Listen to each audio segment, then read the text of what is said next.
a civil debate that was, for the sake of heaven. And you could have a debate without berating the other side. And that was the debate of Hillel and Shammai. And then if you talk about a controversy not for the sake of heaven, that's more like, it's a disagreement that's really about power and maintaining power. And that's defined as the rebellion of Korach and his associates. So we talked a little about that last time. We have a value that comes in very handy when disputes become a bit heated. And that value is pluralism. It's the idea that people can have different opinions without one demonizing the other, without people becoming enemies. Sir Isaiah Berlin described this value as the conception that there are many different ends that men may seek and still be fully rational, fully men, capable of understanding each other and sympathizing and deriving light from each other. In other words, I may be convinced that I'm right without seeing the other person as wrong. The other person can still be good and sincere and thoughtful, trying to do his or her best, even though I disagree with him. The 19th century teacher, Rabbi Israel Salanter, offered a very different interpretation of this teaching about how a teaching for the sake of heaven could endure. He says, in any controversy, people may come to an understanding and solve the problem.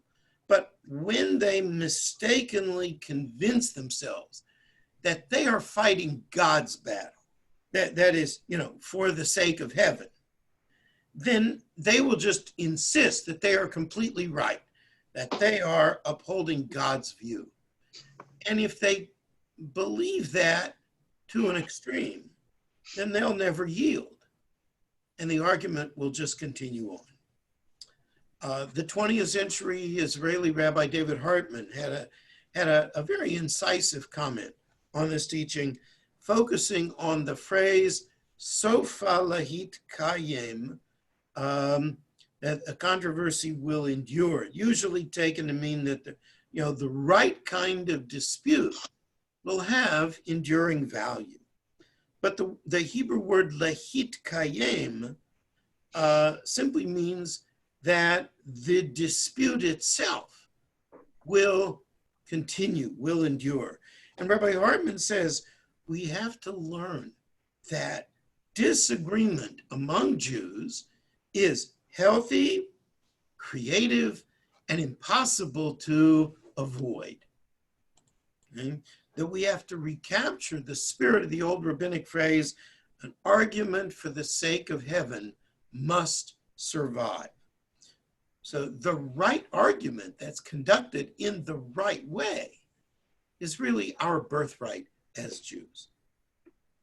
Rabbi Tamar Elad Applebaum had a fantastic observation about this Mishnah and the fact that it follows on a teaching about unconditional love. Love that does not depend on achieving a specific goal. You'll remember that from last week's class. So she says that the reason for this is to teach that a world of love hides in the many opinions in human conversation. There can be no unity among people without diversity.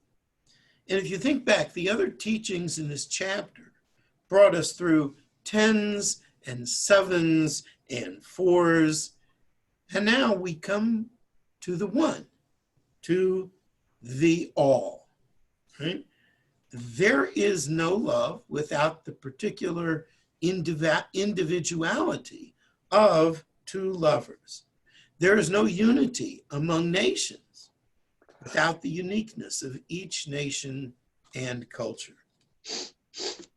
So, since we've been talking about Hillel and Shammai, it's also good to consider why the law usually goes according to the school of and the students of Hillel and not the students of Shammai.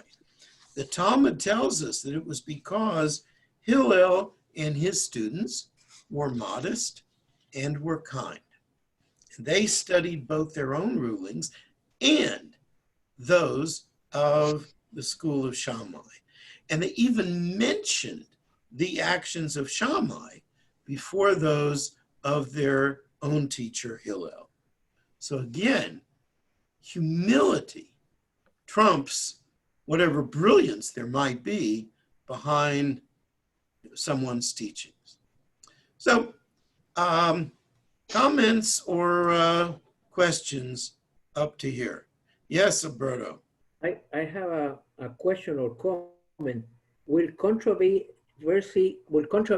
be part of politics, for example? Certainly can be. Because I think the biggest controversy in humankind, according to my opinion, is politics. Because, especially now, I mean, everywhere, because when somebody believes something and the other one believes the contrary or different, I mean, it becomes a controversy and people start fighting about who's right and who's wrong. Right. I think things are considerably worse in that realm today because gradually over the last generation, there's been much more of a tendency to demonize the other side. I think, when we were growing up,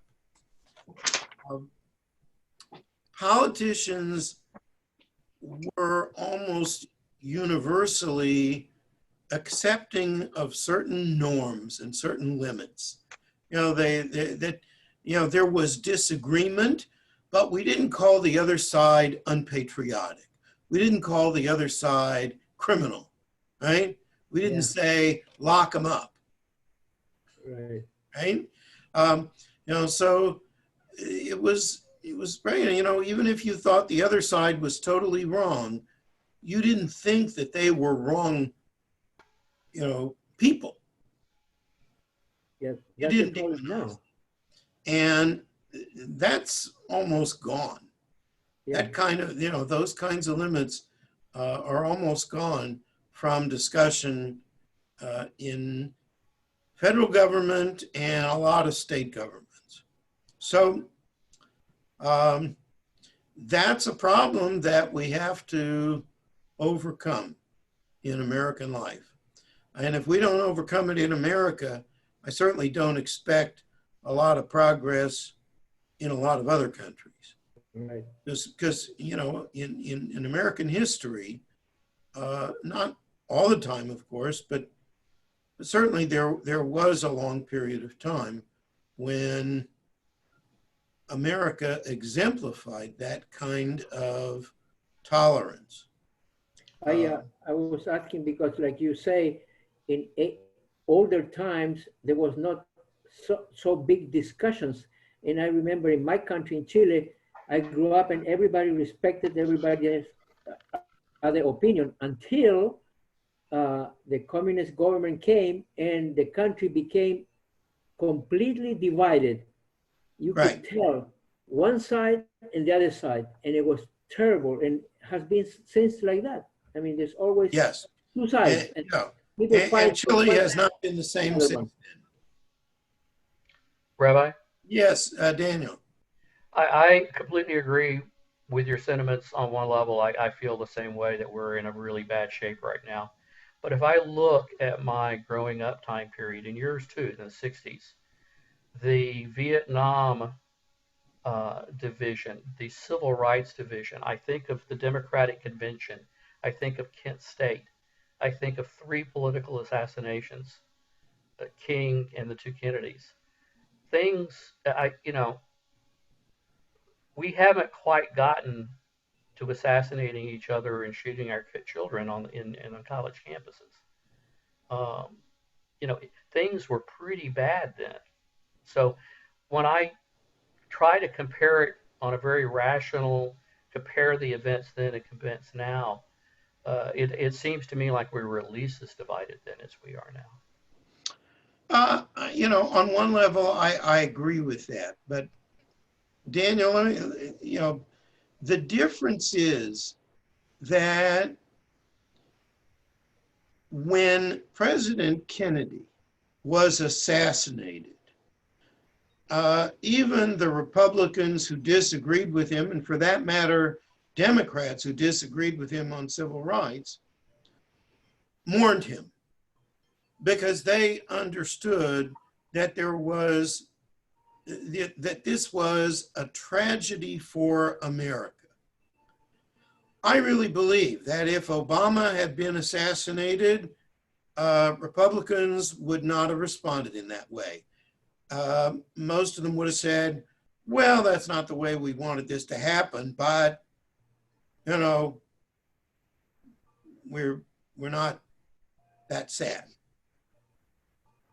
And they wouldn't have been that sad. And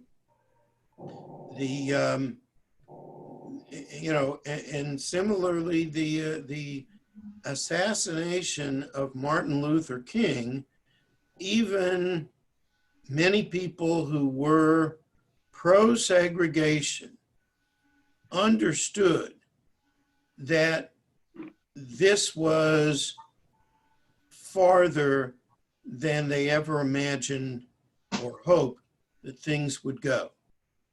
And so, that was a little bit different. I was growing up here in the South. So, I think that, even though there were a few who rejoiced when Martin Luther King was assassinated, there were a lot of people that didn't and that were shocked at how that came about. And also, many who from that understood that things had gone too far. The big swing in Washington, I think the biggest swing came about under Newt Gingrich in the 90s. The Republican kind of scorched earth policy, right? Interesting, if you want to read a book that deals with this, the name of the book is called When Democracies Die. Talks about Chile, by the way, Roberto, okay? And many other countries where democracy has been undermined, and certainly some of the things that have happened here in America. In Chile was terrible because I always remember, still actually so many years, I left like maybe 40 or 45 years, but when the communist government was there, the country got divided very, very clear in two sides.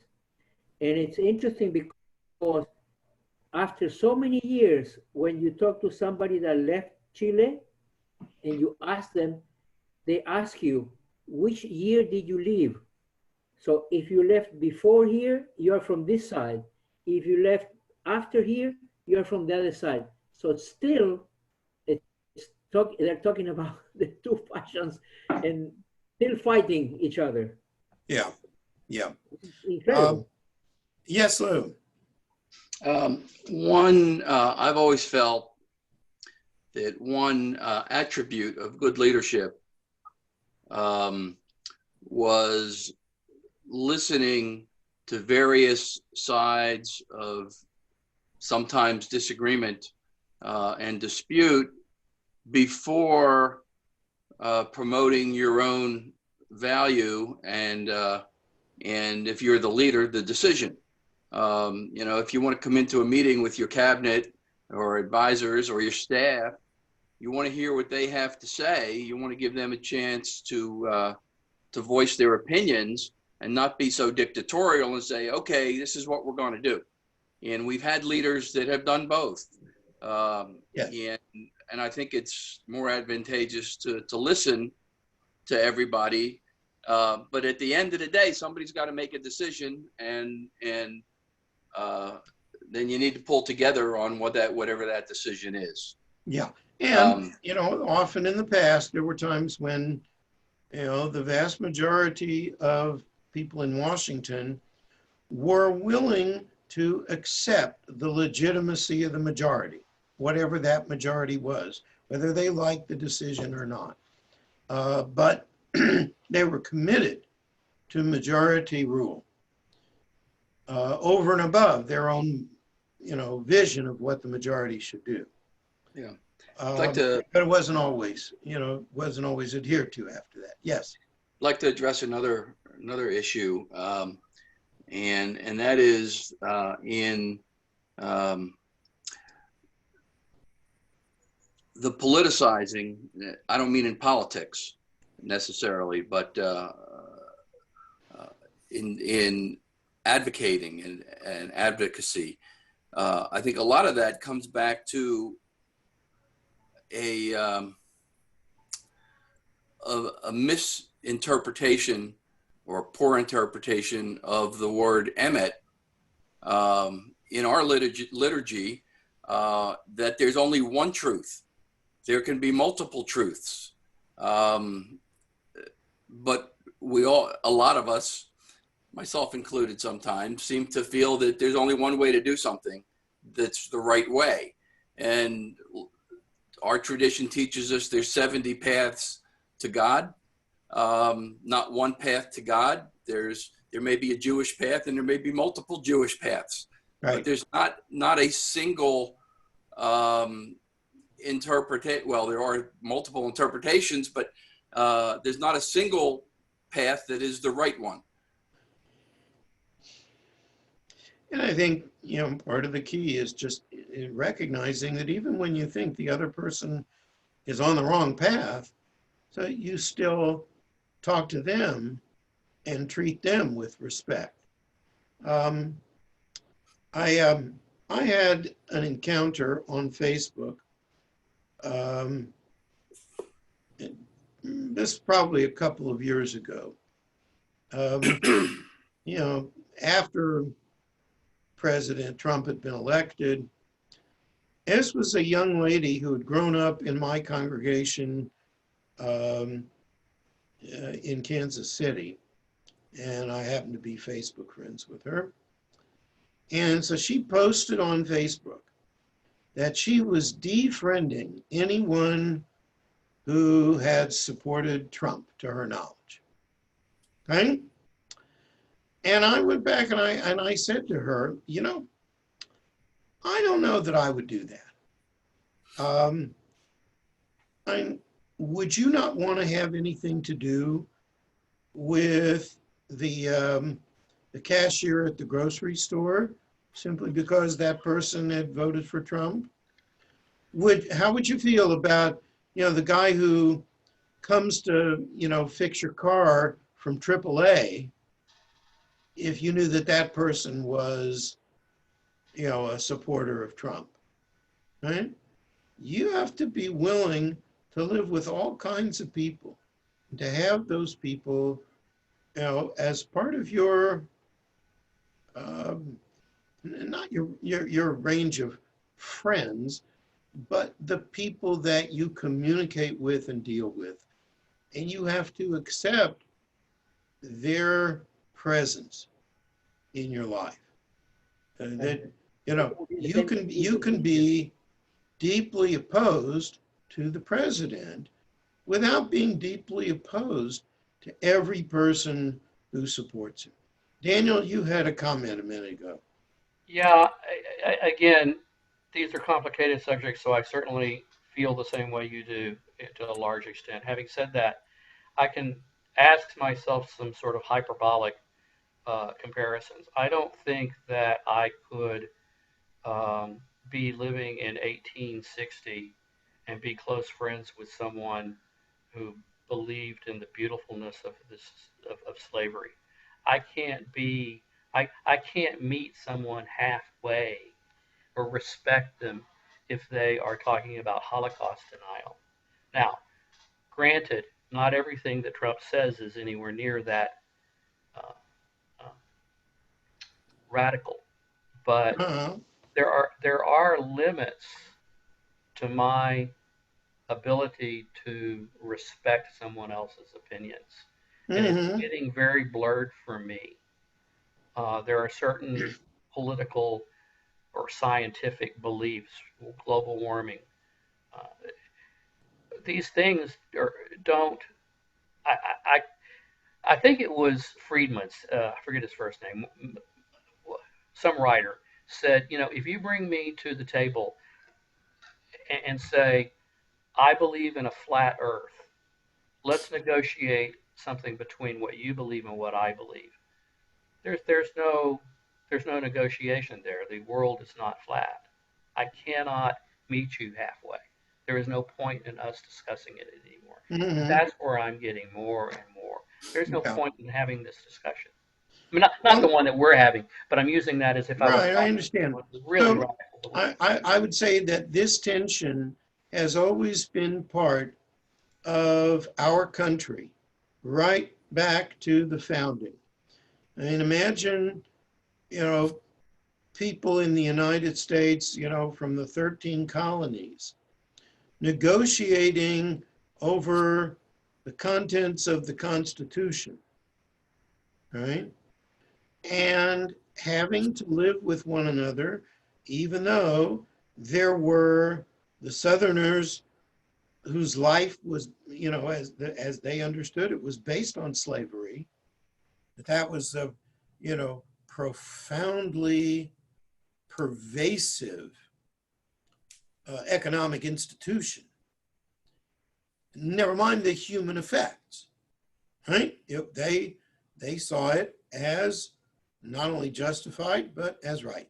And on the other hand, you had many Northerners, people like Alexander Hamilton, for instance, who were tremendously opposed to slavery and yet sought to build the United States as a united group for the, for the common good and for a future in which they might be able to eliminate slavery. How do we get to the point, Rabbi, in our own brains where we can decide we're going to talk about, um, taxation without representation and come up to a compromise or whatever, and just let's compromise on complete and total racism? Bullshit. I'm sorry. I have a hard time finding where that line is. What can I negotiate and what can I learn to live with? Or where do we need to get I this out on just, the I street think, and get I it think settled? it takes, a very deep understanding of those with whom we disagree.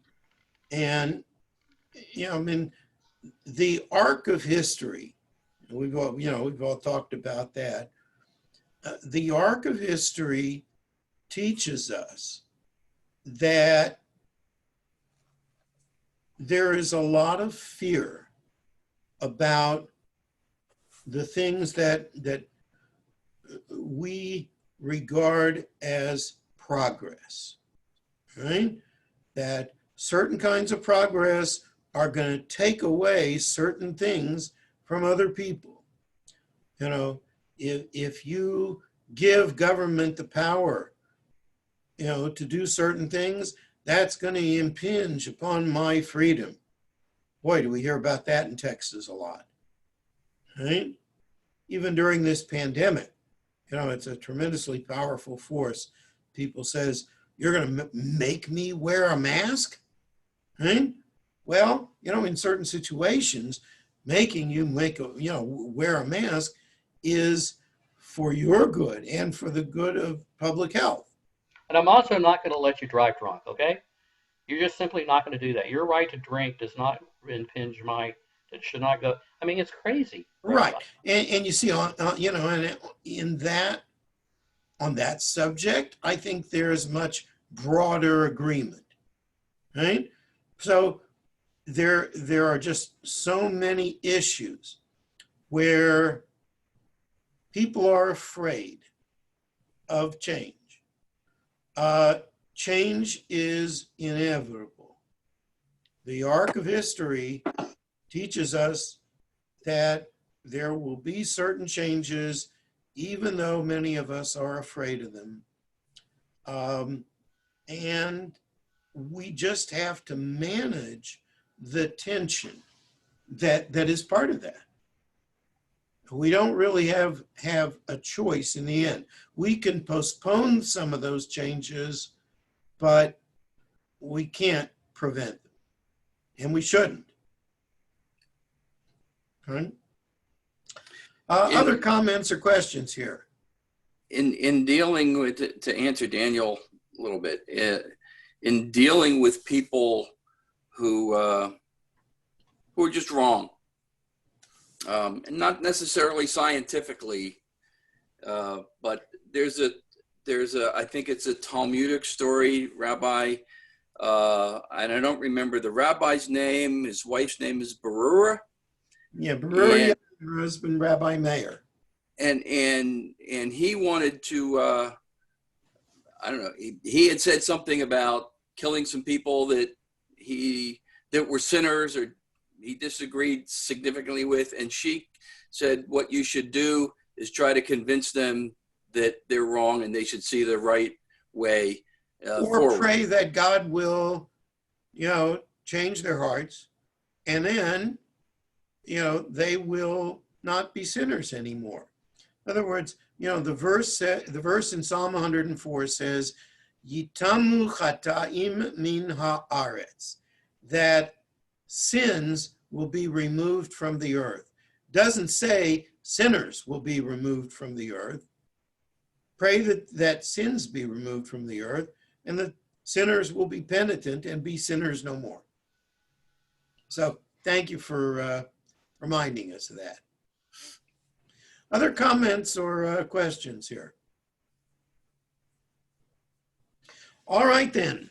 Let's go to the next teaching. And I will return. Sorry, I have a mission. I'm sorry, Daniel? I have to step away for a few minutes. I have Okay. a mission down Just the come hall. back when you can. I will be back. Okay. So, number 20. If one leads many people to a life of righteousness, no transgression will follow.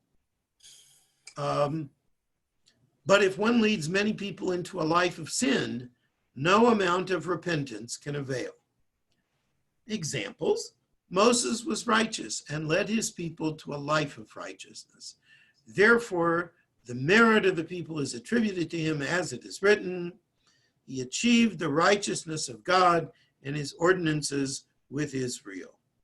In other words, that Moses gets credit for having achieved certain things with the people. King Jeroboam, the king who was the first king of the Israelite kingdom after the breakup of North and South, Jeroboam was a sinner and led his people to a life of sin. Therefore, the sin of the people is attributed to him, as it is written, "For the sins of Jeroboam which he committed and caused Israel to sin." In other words, all the people's sins were attributed to him, and whatever they did wrong, he gets credit for that, or blame for that as well. Now, Rashi reads this teaching very narrowly. He interprets it as referring to the relationship between a teacher and a student. If someone is a teacher who leads a student down the wrong path, then the student may be liable for having done the wrong thing, but not only is the teacher not liable, but he has no shot at repentance. He taught his student the wrong path, and so there's no possible repentance for all the sins that come out of that, because you you don't even know that, the consequences or, what consequences came about because of what you taught. The idea that, of making the many people to be virtuous, to be righteous, this is a great way of trying to settle many disputes. It was FDR who said we have nothing to fear but fear itself. And very often, is just what we were talking about before, fear is used to inspire people to protect themselves instead of doing what's virtuous for others. So you have to decide if the thing that creates fear is real.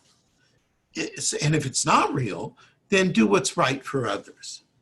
And that's the proper motivation that the rabbis say will usually lead to the right results.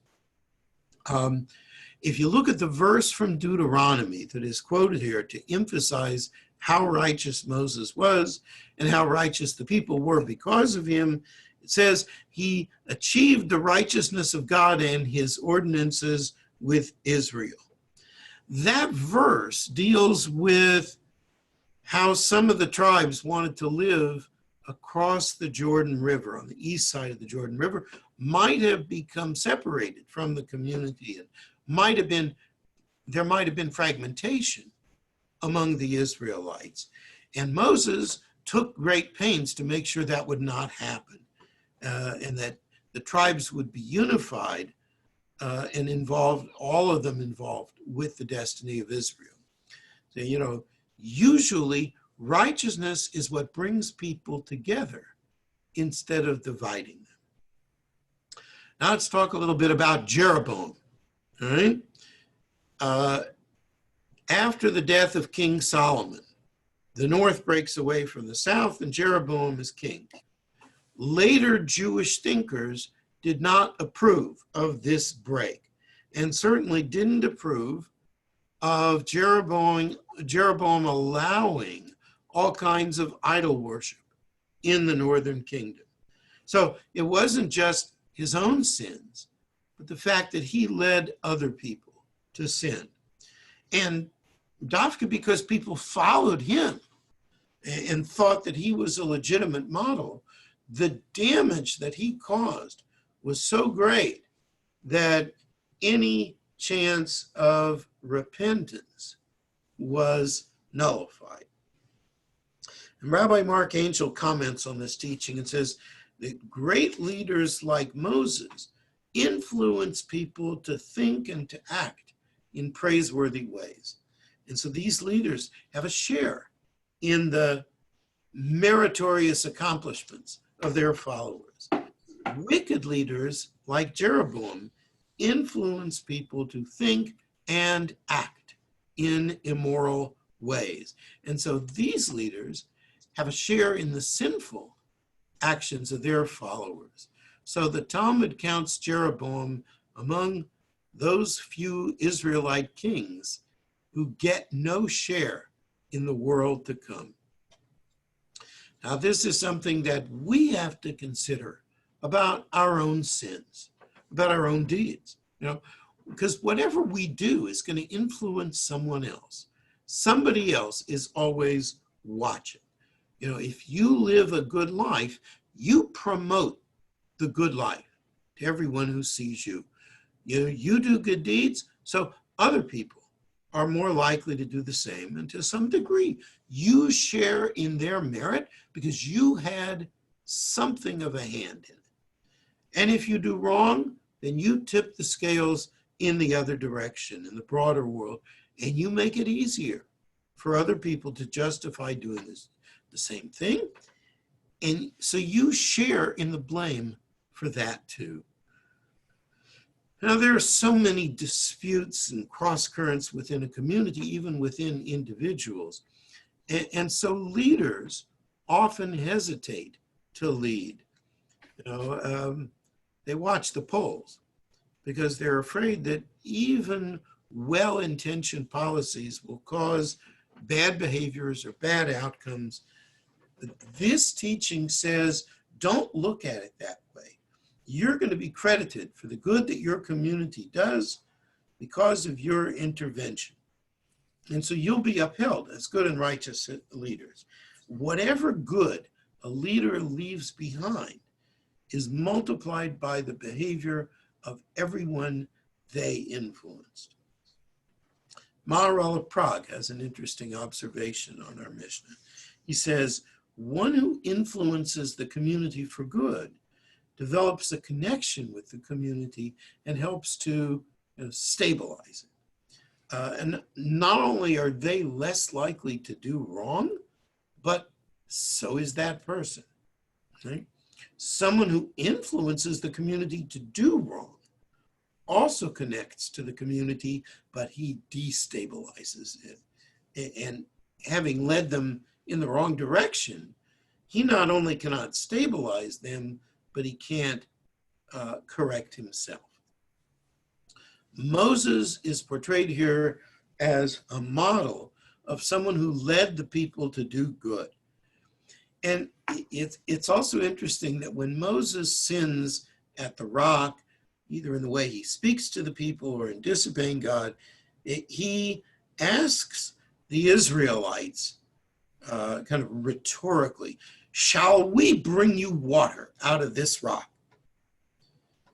And his mistake is in using the word we, suggesting that he and Aaron had the power to produce the water independent of God. Now, it's the exception that proves the rule about Moses, because the rest of his life, he's a great role model. And the one time when he sins, it has great consequences for him personally. The people themselves go on. And one of the reasons Moses is the model for leading others to virtue is that he chose not to close himself off into a, kind of a personal spiritual experience alone with God. But he devotes himself to a life in public, to serving a people who surely were not all that grateful to him. And so that they would eventually learn from his behavior how to invite God to live among them. You can't be a good example only by living with God. Rabbi Tamar Elad Applebaum comments on this teaching that at the core of the notion of leading others to virtue rests the search for justice and righteousness, because only these can establish patterns of life that leave room for multiple values and for their intertwining. He says, any spiritual system that does not take on the burden of arranging for justice, ethics, and a means for their implementation will never be able to lead anyone to virtue, will never be able to atone for the injustice and division to which it inevitably abandons its believers. Right? Another one of the interesting things about our teaching here is that the rabbis placed so much faith in those who sought leadership. We know how routinely even extraordinary and gifted people will fail to live up to their potential. And maybe that's because we had models for that in the Bible. Abraham and Moses, King David, Elijah, Jeremiah, none of them perfect, right? All of them still examples of strength and of great faith. And all of them not only influenced others, but they continue to influence as well. When Jewish individuals are held accountable for their wrongs, so is the whole community. The Talmud teaches anyone who can prevent his household from sinning, but does not do so, he is responsible for those sins. Similarly with his townspeople, similarly even with the whole world. The medieval thinker Yehuda Halevi once said that all Jews are like instruments in an orchestra. You need many tools, many voices. And I'd go even farther based on this Mishnah. All of us in some ways conduct the orchestra. We're all leaders at some point. And accordingly, we are responsible. We may not have full responsibility, but we're responsible for the effects that our actions have on others. Comments and questions up to here? Yeah, Lou. As humans, we seem to have a propensity for cherry picking the sins or the failings of other individuals and not looking at the totality of their lives. If people like Moses, who led an exemplary life, but at one particular point failed to acknowledge that God was the provider of water from the rock. At the time, God said, that's enough to not let you into the promised land. And it happens in everyday life as well. I was kind of close to the Penn State situation with Jerry Sandusky in a way, because I knew Jerry Sandusky. I knew who he was. I didn't know him. He was a senior when I was a freshman. I did know Joe Paterno personally, and I feel that Joe didn't do the right thing when he could have and told Sandusky, you're not allowed on campus anymore, well before the time that the crap hit the fan. But I think the totality of Joe's life was exemplary. But he's, excuse the analogy, but he was crucified for it. We're kind of like that. I mean, I think all of us are. We look at, more so, we look at the worst in people than the best in people. Yeah, I mean, we don't want to judge everyone by their worst day or their worst sin. Yeah. I mean, you can see that what Joe Paterno did had serious consequences, was a terrible mistake on his part, and it doesn't necessarily negate all the good that he did, but it certainly negated a lot of good that he did. Right? And so, that's also a part of his legacy, unfortunately. Yeah. Did you play football at Penn State, Lou? I tried out as a walk-on, as a kicker, because I only weighed 165 pounds. And I didn't get a real fair chance, but I also did get a chance, and I realized that I was not good enough. But I feel great about having that opportunity. And it was Joe that gave me that opportunity. I mean, I had to sit down in his office and talk to him before he would allow me to come out, because I was not a football player in high school. I was a soccer player. So in a way, I tried to play football at a varsity level. I did play intramural football, and I love the game. Yeah. Well, as I think you know, Lou, I grew up in Oklahoma, so there's a little bit of that in my DNA too. I never would have tried out for any organized team. That might have been fatal, but well, I got knocked unconscious a couple of times. So. Ow. Ow. Seems to be part of the game. And I had a relationship with Joe through my college years, and we would say hello to each other as we passed each other on campus. And I went on to write sports for the radio station and had to interview him several times, but he never knew my name. He always called me Red, because I had red hair back in those days. Never called me by my name. I don't think he ever knew my name, but that was okay. He was always a nice guy. And when this stuff hit the fan, I think the decision that he had to go as coach for the best foot for the university was probably the right decision, although it wasn't handled well. Mm-hmm.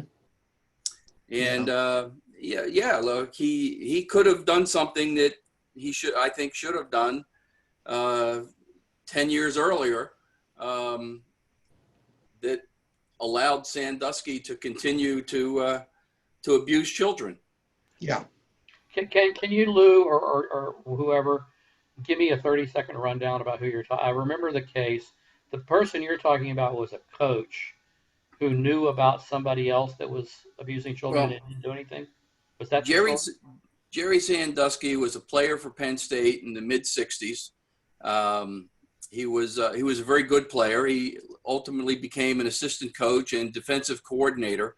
And one of the things that he did, and a lot of people, including myself, felt that it was a marvelous thing that he did. He created this organization called the Second Mile in central Pennsylvania that took in younger teenage boys who needed some correction and tried to set them on the right path. The thing is that nobody knew at that time that Sandusky was a child abuser, sexually child abuser. And it didn't come out until he retired in 1998. Everybody wondered why, because he was kind of looked at as the heir apparent to Joe Paterno whenever that was going to happen. But in 2010, it came out that he had abused a young boy in the showers in the Penn State locker room. And some years earlier, 8 years earlier, 8 years before that. And it was reported by another assistant coach to Paterno, who sent an email to the president of the university and the head of security and all. But at that point, nobody followed up and dropped the ball, if you will, until it was discovered in 2010. And there was this huge media circus that was taking place at Penn State. I think it all came out on a Tuesday, and Joe was actually fired on a. You knew Sandusky, not Paterno. I knew Sandusky to know who he was. I knew Paterno, and we had conversations. Which one did you interview? Paterno, when he was coaching, I was writing sports. I'm with you now. So most of what you've said today is about the guy who didn't report it, not the guy who did it.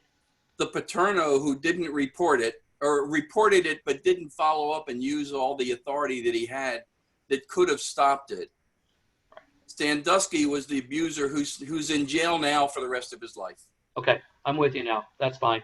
I just want to make sure I got players right. Chris notes in the chat that this whole teaching is also related to the verse, you shall not insult the deaf nor put a stumbling block before the blind.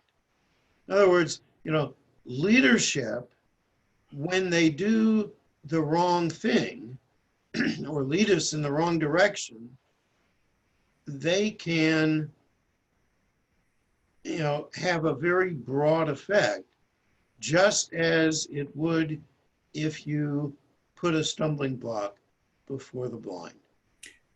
I think in this case, it's not so much putting a stumbling block before the blind, but not removing the stumbling block that was there.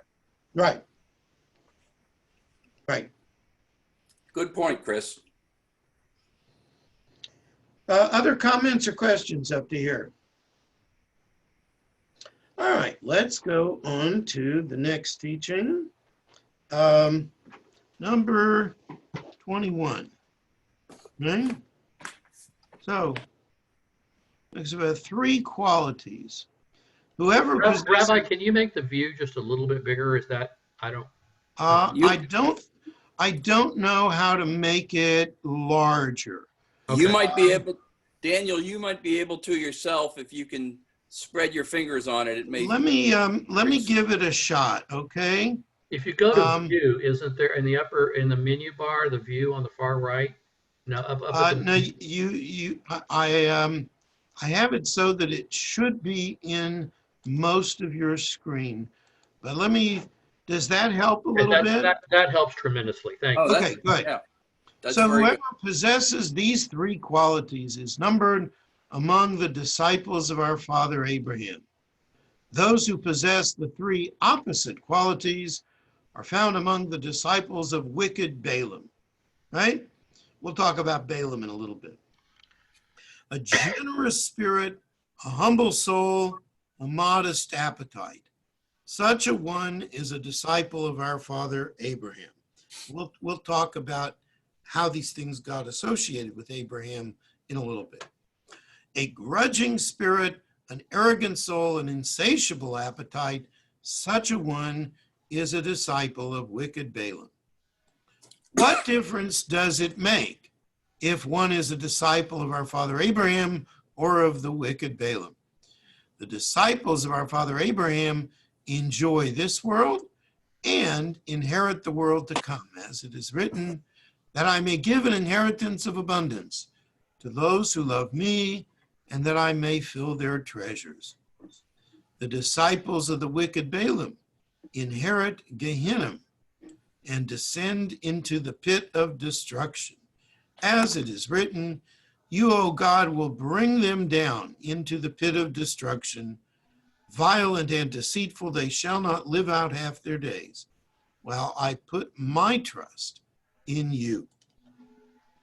Okay, so three important qualities. If you have them, you're part of God's team and the team of Abraham. And if you don't have them, you're on the team of Balaam. Balaam, the prophet who was hired by King Balak to curse the Jews. As Rabbi Reuven Bolka put it, there are leaders and there are misleaders. Right? What does it mean to have a generous spirit? It's someone who doesn't envy another person when he sees what they have. But on the contrary, he's happy for them, for what they have. And, it's natural that we're concerned first for our own selves, our own families, our own groups.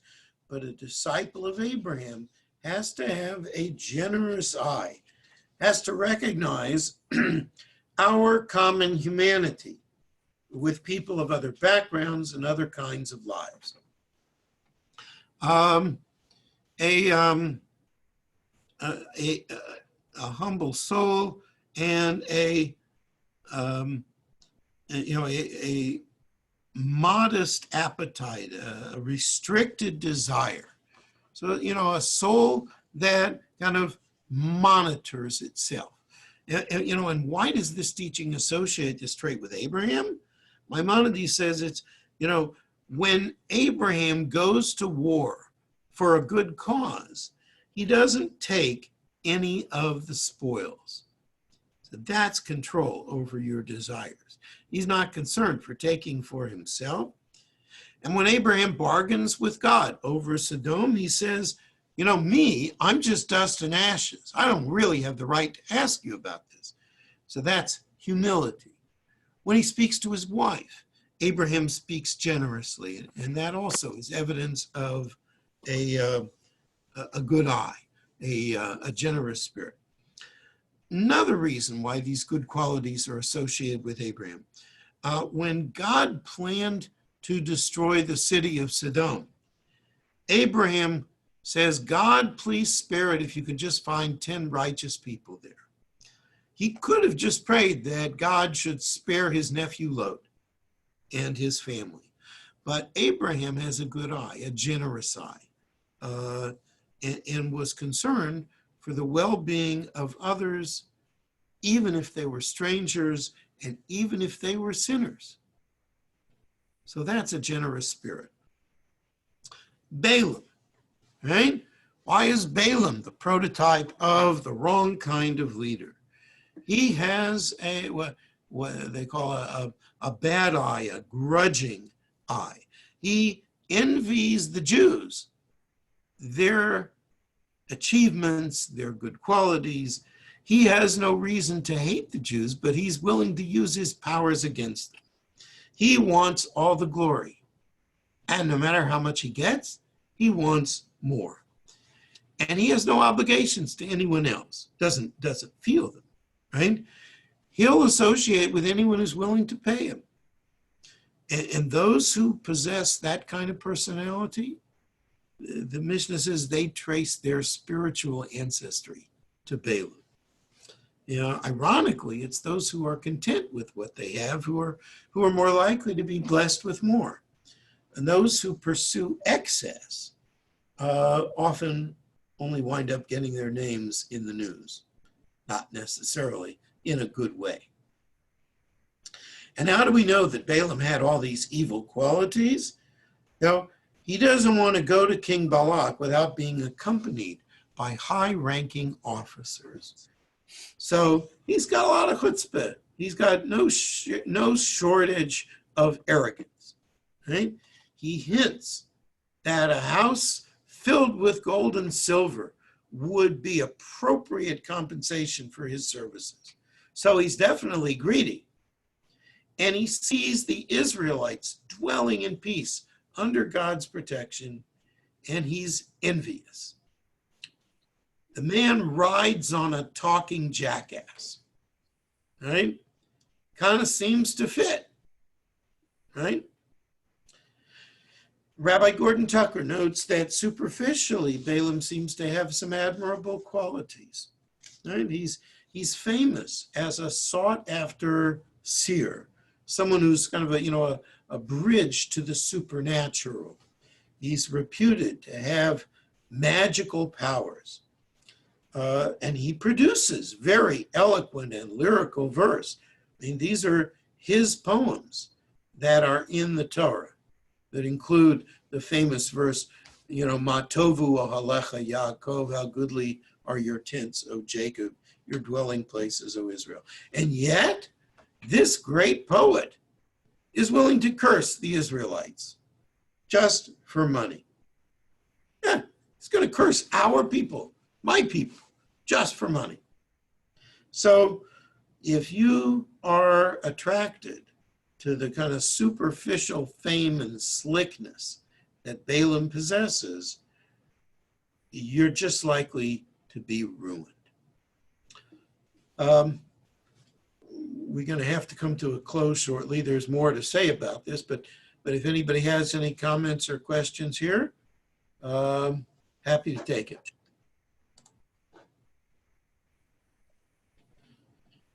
All right, hearing no further comments today. Good class, Rabbi. Thank you. Right, thank you. And we'll come back in half an hour for When Heaven and Earth Touch. Thank you. All. Thank you.